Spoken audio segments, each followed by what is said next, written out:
Hello fellow fish keepers and welcome to another Dallas North Aquarium YouTube video. Today we're doing something a little special. We're setting up a saltwater nano aquarium. At this moment I'm looking around the store trying to figure out what specific tank I'm looking for. I know I have a size and a budget in mind, but I don't know exactly which tank I want, so I'm going through and looking at each of the all-in-ones because that's specifically what I want to focus on. Something where the unit is all contained within the display so that I don't have any moving parts underneath the fish tank. I looked at the JBJ and I looked at the Red Sea and a couple of other higher end dollar all-in-one aquariums, but it wasn't exactly fitting the price point that I was looking for. See, I'm on a budget today, so I'm looking for something a little bit more manageable. Wait, what? This has a sump and everything.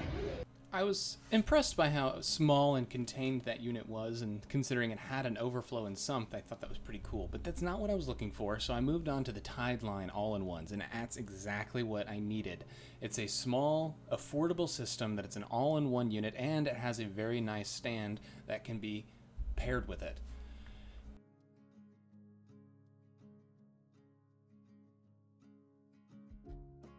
Once I figured out what stand I wanted and what tank I wanted, I moved on to the heaters. At this point, I'm looking at one of the Ciche heaters. I also picked up one of the Aqueon heaters, and after a little bit of debate, I decided to ultimately go with an Eheim heater, as those are the ones I typically use. They're durable, reliable, and they have a great warranty, so I haven't had to ever really worry about having to replace my Eheim.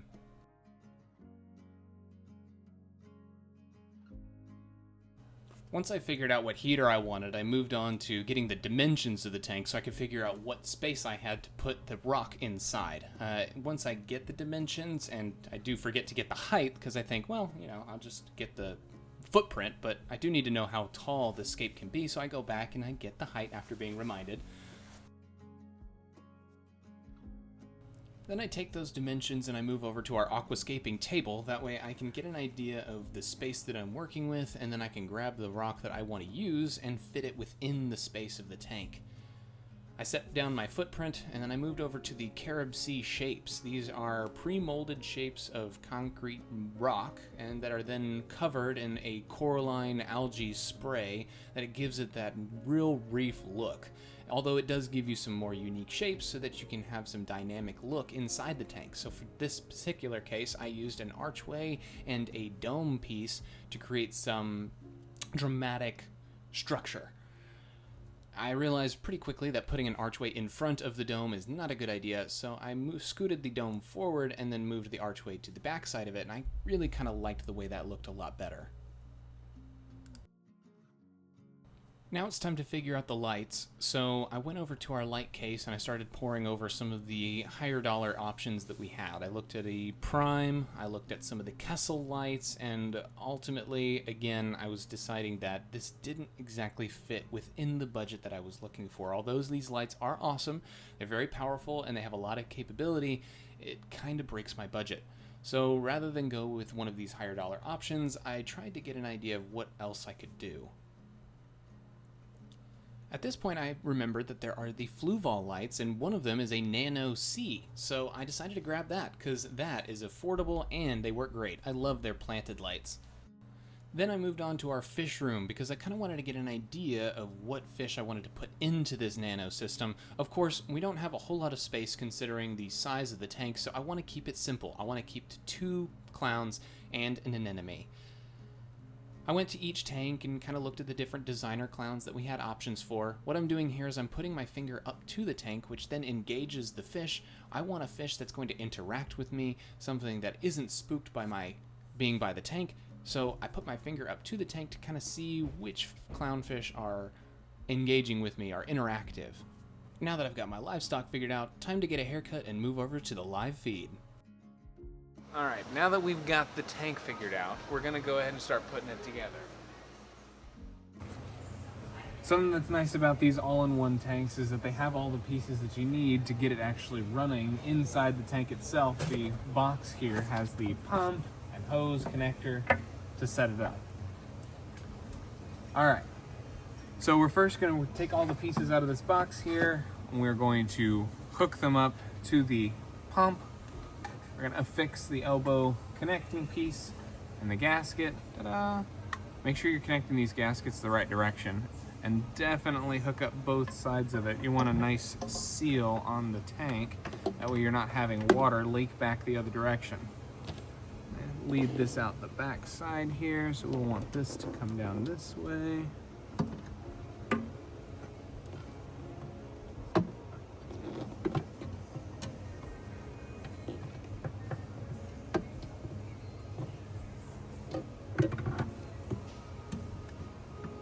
Tight fit. Yep.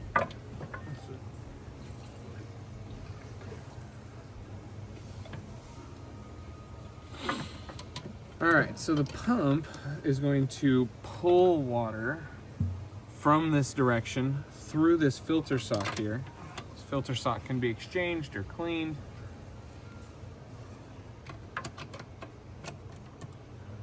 And skims most of the particulate matter out of the water first before it hits the chemical or biological filter media.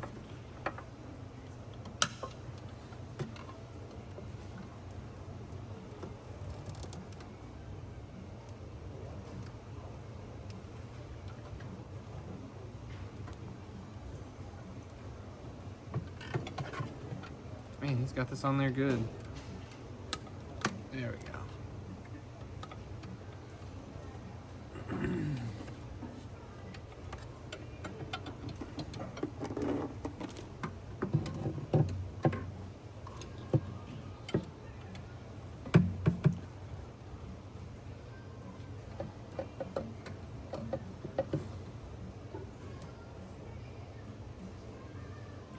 Alright, so these plastic hose clamps, you pinch together, that way you have a nice bite, and it holds the hose onto the barb there. That way you have good connection, you're not having any leakage in the line. Alright, gasket to gasket.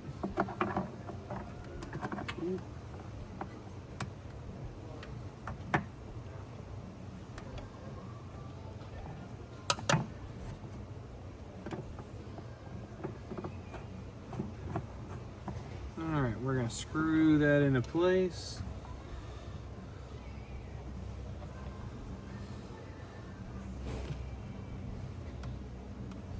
Alright, make sure you get a nice even bite on that, and then you should be able to, using the slit fit on the connection here, have your return line set up.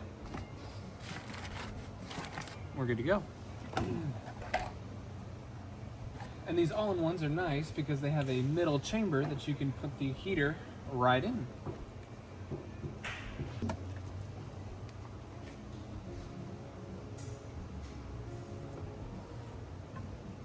Put the suction cups onto the back here and put that into the chamber here. Just like that.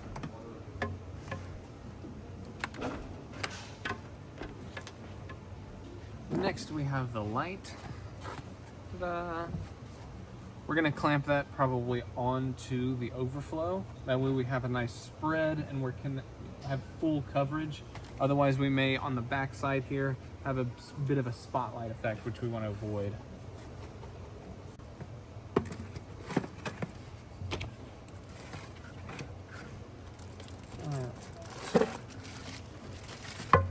So we have the plug, the light itself,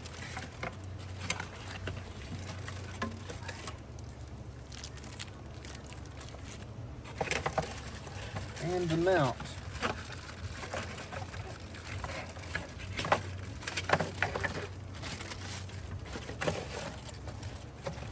Alright, so we're going to assemble the light fixture and connect that to the overflow. Don't need that.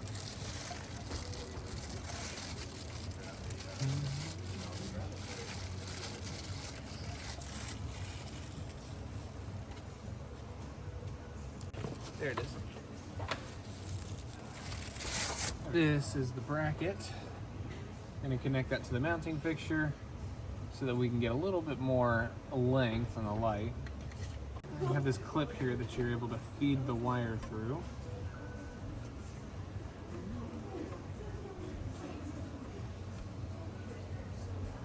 Help keep it from getting wet.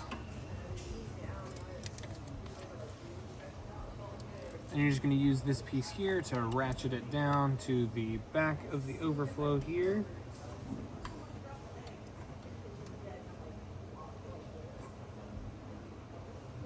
Like so. And we're going to connect the ballast and plug it into the back, feeding our wires down along the back side again.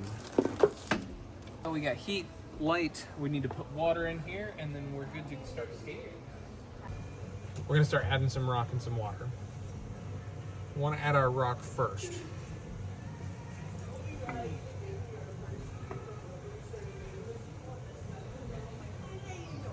That way we have a guarantee of stability once we start adding the water in there.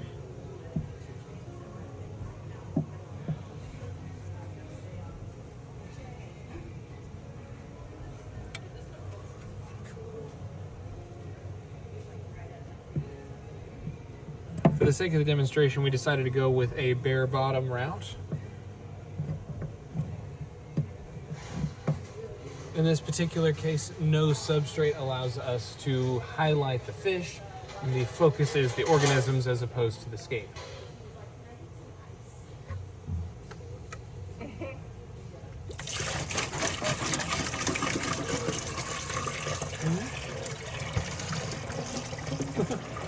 Clever. Yeah. 20.5.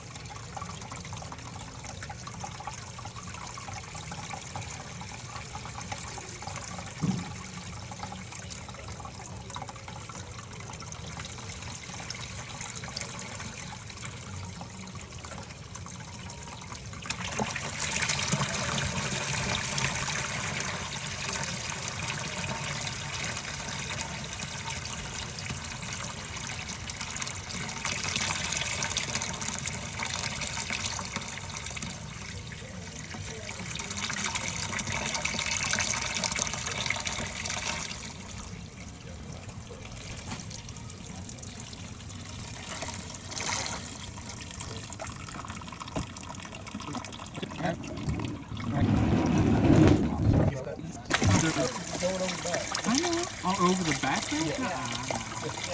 No.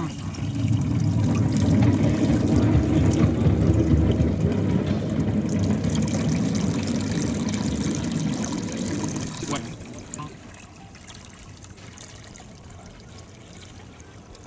Alright, we are almost there. Probably one more. Good thing I brought you. Yeah. Water's cold. Uh-oh. Did we level this thing? Huh? We didn't level this. Like, at all. We need to level it.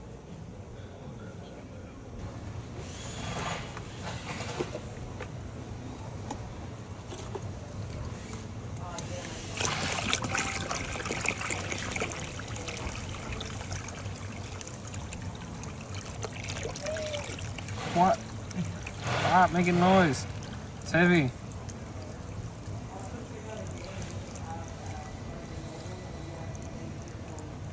Alright, you're over the line. Right there. Yeah, you're good. Okay.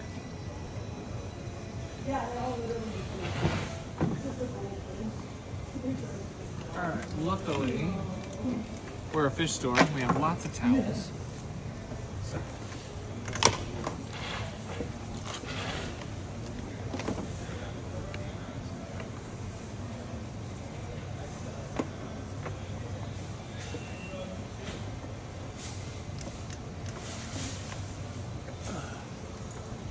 I see what you're talking about.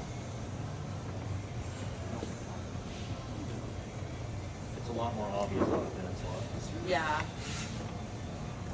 Right. Alright.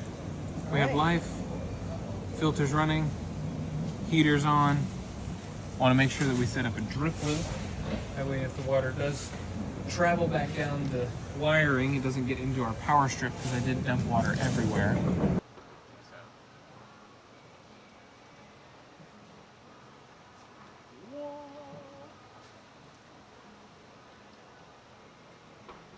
We got 2 tanks again.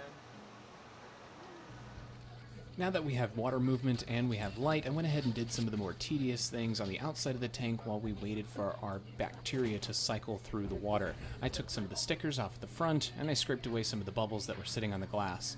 Fritz Zyme is the one that we personally use in this store, at least at this point. It's live bacteria that once you dump it into the fish tank and you provide something to feed that bacteria with, can actually cycle your tank a lot more quickly. After I scraped away some of the sediment that had settled on the glass and scraped away some of the bubbles as well, I actually siphoned out some of that sediment. That way it's not turbulating through the water. Sometimes the live rock or carob sea shapes that you pick up can be a little dusty, or they can have some pieces fall off of them, so when you're first setting up, the bottom of the fish tank, especially bare bottoms, can look a little messy. So that's why I took just a couple extra minutes to siphon out the bottom, so that way we can have a nice clean look when we're starting things out. Satisfied with the look of the tank, I decided to move on to adding fish. And remember, always add the bacteria before you add the fish. What I decided to go with was a pair of naked clowns. I like their unique appearance, and when I was working with them in front of the tank, they were very interactive, so I thought that would be a lot of fun. I floated them for about 15 minutes, and then once the temperature of the water inside the bag matched the temperature inside the tank, I released them.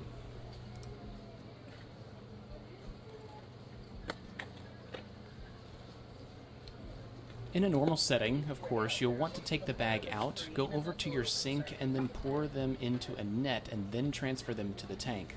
Luckily, I'm in a fish store, so I'm actually using the same water inside the tank as they are coming from, so I don't have to do that at all. And look at that. Within seconds, they're already turned to explore their new environment. So happy for them.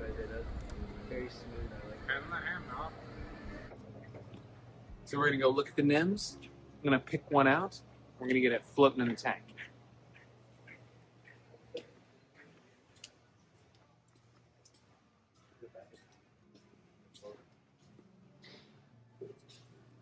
What did he say? I don't know. Wow. Okay. Oh. NEMs in blue basket. Oh wait, what in? Yeah, in blue basket. $49.99. That is awesome. I'm gonna take that one right there. The bag this bad boy up.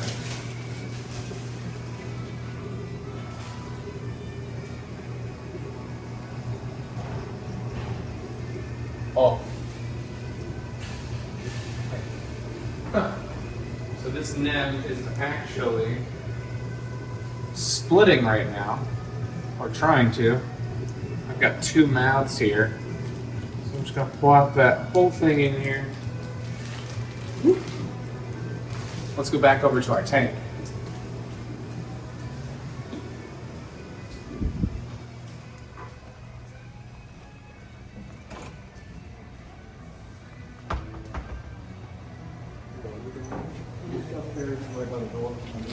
Alright, so I bagged him just for the sake of transport, but NEMs are pretty hardy. As long as the temperature's pretty close, you can just plug them right in. Yeah, there's 2 boxes. Okay.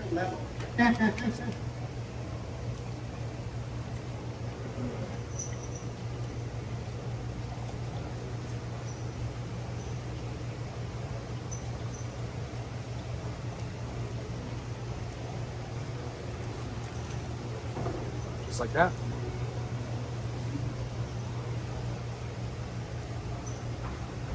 And look at that. Our NEM just took to where I put it. Seems very happy. Whoa! Okay, whoa. I'm gonna be sick. Whoa, I guess our hey, gyro buddy. gave up. Give us just a second, and there we go. Look at that NEM. Very happy where he's at. Hopefully the clowns will take to him soon. We'll probably feed them nearby the NEM. That way they kind of get the symbiotic relationship there. Well, I hope you guys enjoyed. This is the end of the tank video. Like, subscribe, and follow us for more.